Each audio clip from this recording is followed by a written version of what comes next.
let's talk about anxiety and healing anxiety in the most simplest way possible. You've probably heard that anxiety is incurable and you just need to know how to manage it. But what if I could tell you that I myself have cured my own anxiety and I've helped so many people around the world to do the same? So listen up, because anxiety is really just an expectation of a negative future. It is this repetitive, automated program that you set up when you're a child. These thoughts just keep thinking in your head, sort of like a record player on a loop. And rather than realizing that they're just thoughts that you can choose from, you take them as serious reality and you believe everything that you think. You indulge in these negative fantasies of reality, but it's happening so quickly you don't even know that you're doing it.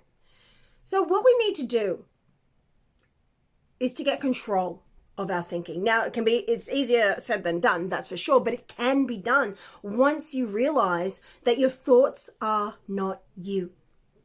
Now, you've probably heard this before, your thoughts aren't you. What does this mean? How are your thoughts not you? Well, you are the selector of the thoughts.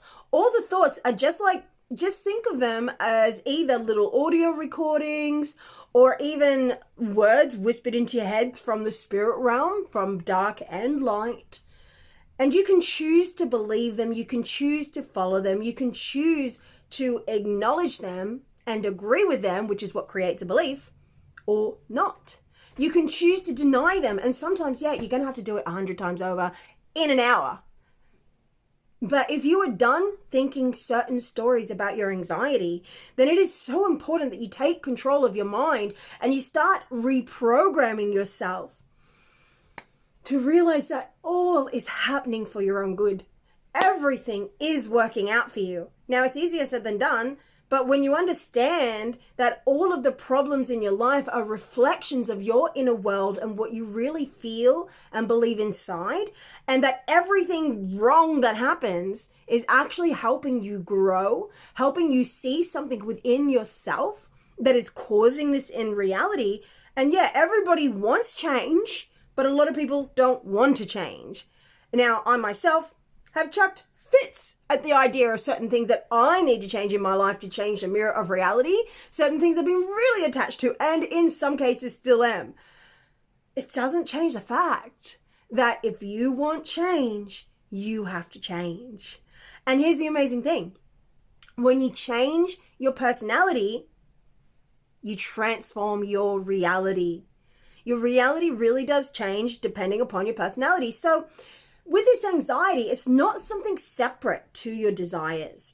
It's not this separate thing. Like if you want to live this really great life, which everyone does, obviously, yet you're thinking, well, if I just work really hard while I'm anxious, while I'm stressed, but if I just get the work done, then I'll have what I want and then I won't be stressed anymore. Wrong. That's not how it works. What happens is the anxiety that you're working from is a seed that you're planting and a plant that you're growing in your garden, right? In the garden of your mind. So if you plant nightshade, which is a poisonous plant, which your stress, your anxiety are caused by poisonous thoughts, a toxic frame of mind, a lie about how reality actually works, even though so this is why it can be so hard to see through it, because reality is an illusion, except our experiences are real. Okay, so we're not actually physical. I'm not actually touching my hands here. My atoms are little force fields and they're sort of rebounding off each other, and it gives me the illusion that I'm feeling something physical, right? But we are having these real experiences in this simulation that we call life on Earth. And so it can be really hard to see through the illusion, because whatever thoughts you agree with, they will create feelings of whether positive or negative. And then whatever you feel and believe and think will obviously be reflected back to you through people, because there is no one else but you. Everybody else is like a character in your own play. Now, when people think, but how does this work? That doesn't even make sense. Does that mean I'm here all alone? I mean, at the very top of reality, since everything is God, then yes, but no at the same time. Because yes, other people are having their own human experiences, but because we are multidimensional beings, it's almost like everyone that you talk to is a portal. It's a portal. Everyone is a portal. And what shows up on their mirror, the mirror reflection of reality, is the version of them in the dimension where maybe they angry one day, maybe they are mean one day, maybe they're kind one day, maybe they're nice one day, right? Whatever day it is, whatever's happening in their life, however you feel is going to go into the dimension where they're kind, where they're nice, where they're angry, where they're mean, and you're going to pull that out to you. And so there's an infinite amount of personality traits that you could pull out of that one person, because you're only going to attract or pull out from them the dimension that matches your personality inside. So their personality is going to match your expectations. Now, this doesn't mean that if you attract a liar that you're necessarily lying. It could be karma for maybe having lied in a past lifetime. But then again, it could just be because you've been wounded and you expect people not to treat you well. It's that expectation that will cause people to not treat you well. Even if on the surface you think you trust people and all this sort of stuff, if you have deeper repressed feelings that you don't want to be true, you will repress them and you will think they're not there. But if you see other people treating you in a certain way, you always have a corresponding feeling and belief that goes with it.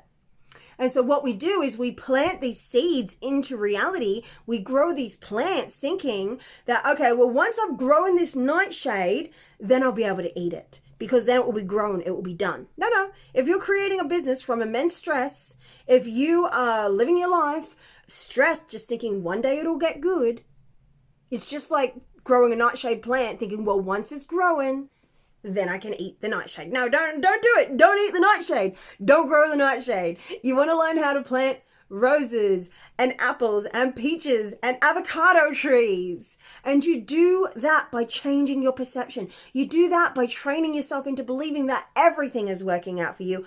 All is happening in your best and highest good. And you do this by thinking.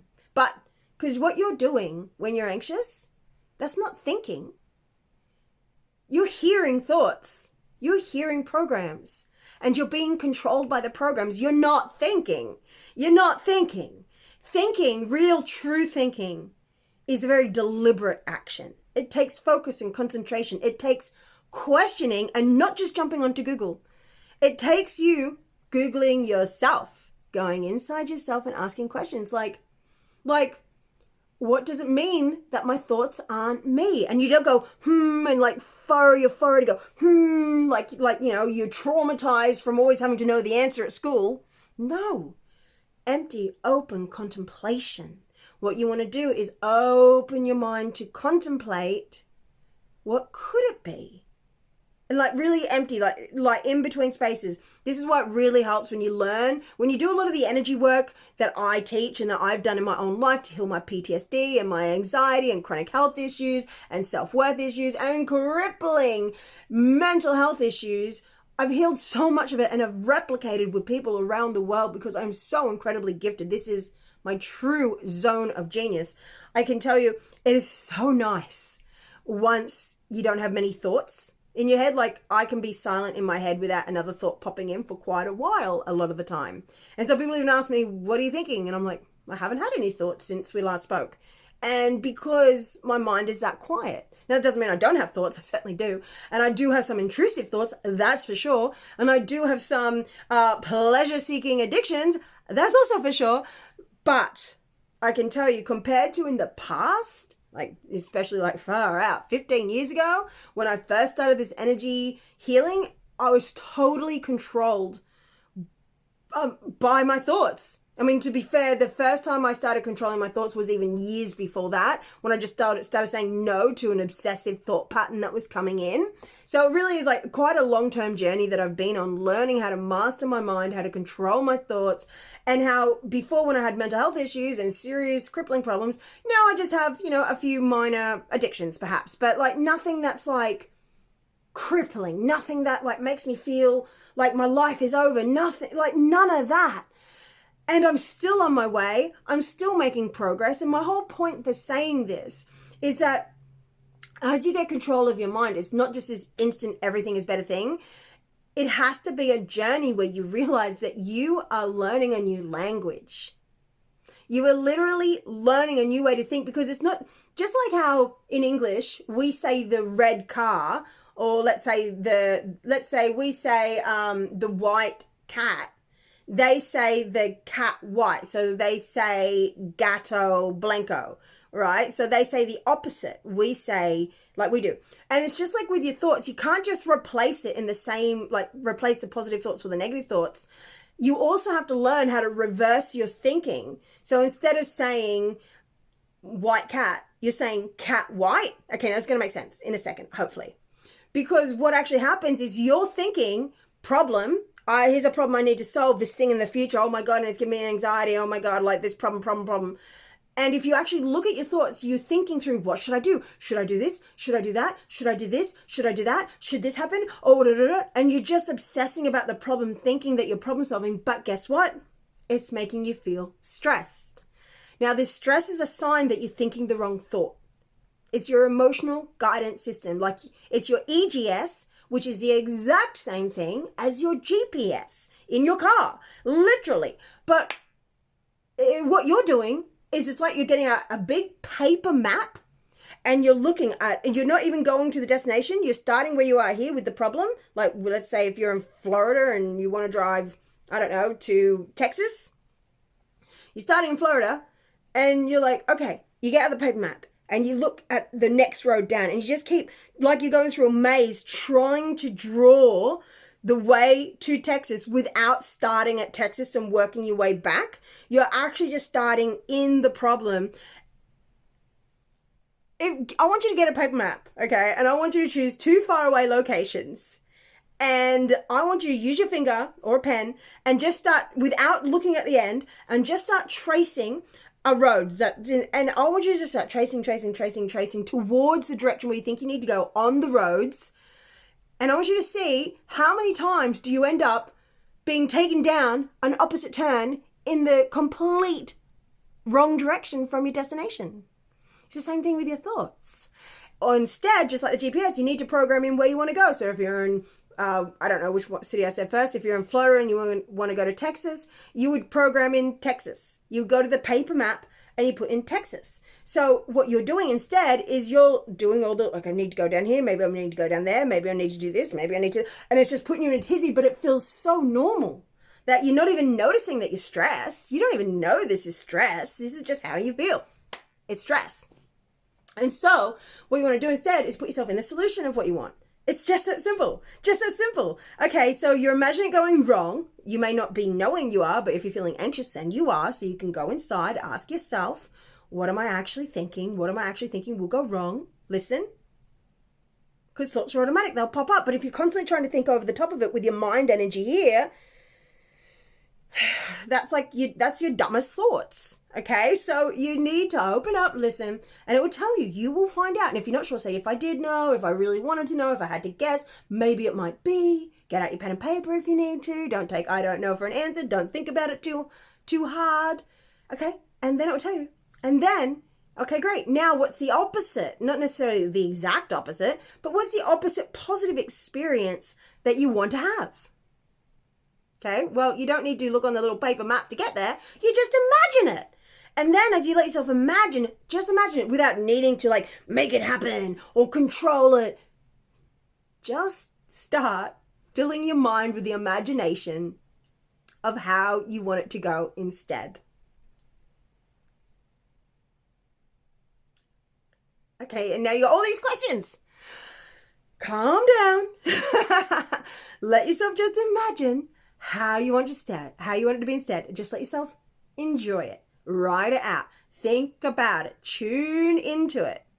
Now, then your mind is going to want to do all these things, know all these things, make all these plans, get it right and wrestle it to the ground. But this is part of the work of overcoming that. Because once you tune into the desired result and then you also let it go, knowing that it doesn't have to be that exact thing you saw in your mind.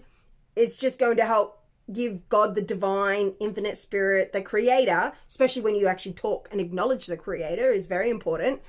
When you acknowledge the creator and say, okay, creator, okay, God, okay, divine, universe, whichever words you like and can get behind, for the one true living power, the creator of the universe and all of us, and that lives within us and all, you say, okay, this is how I want it to be instead. And you imagine it. And then you understand that that's just a suggestion to how reality could actually go, because you don't know everything, right? You don't know what's actually going to be best for you. You don't actually know all the amazing and wonderful things that can happen to you and for you, right? So that's why, yeah, imagine what you want. And then and this is going to be the hardest thing for you at first. Just choose one step to do now. And now that doesn't necessarily even always mean the logical step. It might mean, well, I feel like to do that, I have to go and do all these things. But yet I'm being guided to go over here and call a friend, or I'm being guided to just sit and do this, or go and do that, or do all these other things that I wouldn't think is related. Okay, well, if you just, and it's like this intuition, you get this sort of nagging knowing. Well, it becomes nagging if you don't really listen to it. And your job is it's just the GPS. You got the destination and you got the next turn. If you go in the wrong direction, God, the divine, the creator, will self-correct. So you simply proceed to the roundabout and turn around. But if you're trying to think of all the different things you have to do and it makes you stressed. I know, because I've done it myself. And what really works is to imagine how you want it to be, tune in and call in the creator, divine, God, infinite spirit, realize that The Secret, the actual book, the movie, The Secret, they only gave you a half truth. Okay, you can manifest things from your own ego, which is God, the divine's power, but it won't really work very well. Like, it will crumble. It won't be what you hoped. There'll be hit and miss, because I'm going to go into this more in other videos, but it really is all about being in service to the divine, to the all, to all of us, developing your wisdom, developing your ability to act righteously and in justice, like with justice, not in a vengeful way, developing your compassion, your kindness. And once you develop all that, once you're in service to the all, that's when the riches and the opulence really flows in your life. But you have to develop all those other things first and during, but especially first. That's why a lot of the time things won't work out that you're manifesting. It's because you're trying to manifest things before you have the wisdom. You're trying to manifest things while you're still so selfish. You're trying to manifest things without actually changing who you are and becoming more loving, more caring, more giving, less reactive, more open to the truth of reality, right? So when you realize that you simply imagine what you want, okay, you're stressing, anxiety, just drop it like a hot potato, and then start imagining how you want it to be instead. And then say, okay, what's one step that I can take from here? And again, it doesn't necessarily even have to be related. So that could be another video that we go into. If you want me to talk on that more, ask me any questions in the comments along with this. Let's have a discussion about this, because this is something I'm extremely passionate about. I voraciously study and practice spirituality.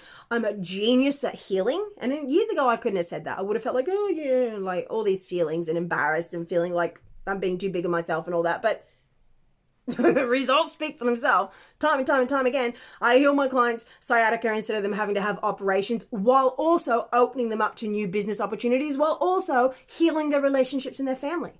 You know, I help my clients to overcome agoraphobia, while at the same time overcome anxiety, while at the same time launching their business, growing their followers, leaving the country on an amazing trip at the first time, while getting headhunted for an actual indie film. I have clients that I help in multiple areas of their lives without having to focus on all areas of their life, because I understand how to shift the atomic structure, how to change your personality, how to align you with the spiritual laws so that you become so-called lucky. But lucky is just a state of mind. It's an attitude, and ultimately is divine providence, right? So let's talk about this. If you are ready to take your life to the next level and you're already motivated, you already know what you want, but you know you could be doing better. You're sick of living in anxiety. You're sick of having to always push through. You're sick of having one life suffer while another, so you can make another area of your life thrive. And you're ready to do the deep inner work with the outer actions as well. Learn how to think in this new language. Then apply to be my one-to-one client. I love working with people who are just ready to blast up and blow up their lives in the best of ways. So I'm Kai Clifford. I'm your spiritual guide, your success coach, and your reality alchemist. Because yes, I alchemize energy, which is emotion. We alchemize emotion. But what that does is that alchemizes reality. So if you want my help changing how you think to change your reality, then message me and let me know. I would love to have a conversation about this. And for the select few, because, you know, I do have limited time and I do pour in so much time and energy into each of my clients, plus all of my skill, my intense skill that helps people heal from, whether it's chronic stuff, emotional stuff, physical stuff, or stuff that you don't even know you have emotional problems sometimes. You just know that you want to raise your income, you want to do better in your business, you want to grow your following, but for some reason you've tried strategy programs and they're hit and miss. It's because of your emotional stuff underneath. You've got to learn how to change your personality to transform your reality. And if you are ready to do that, hit me up. Get in my world, join my email list, join some of my programs, my free offerings, or apply to be my one-to-one client. And let's create magic in your life. Okay, gorgeous. You have a beautiful day. Share this with another if this has resonated with you. And remember, your personality transforms your reality when you create change within.